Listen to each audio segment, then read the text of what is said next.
ఈ సైకో కోసం ఒక సామాన్యుడు ఏం తేబోతున్నాడు. Please welcome laddu.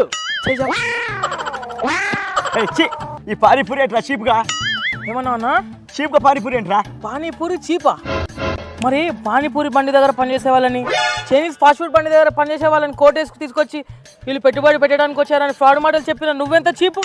సరే సరే తమ్ముడు, చీప్ ఏం కాదు, మంచిదే.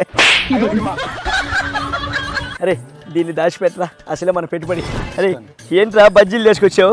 అన్న ప్రేమగా ఇంట్లో వేయించి తీసుకొచ్చానన్న.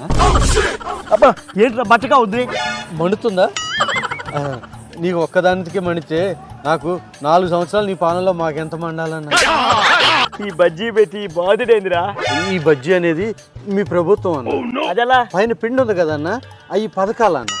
లోపల మిరపకాయ ఉంది కదన్న, అవి మీరు పెంచిన రేట్లన్న మండిపోతున్నాయి అన్న. గొరవై గుడిపేశాడు.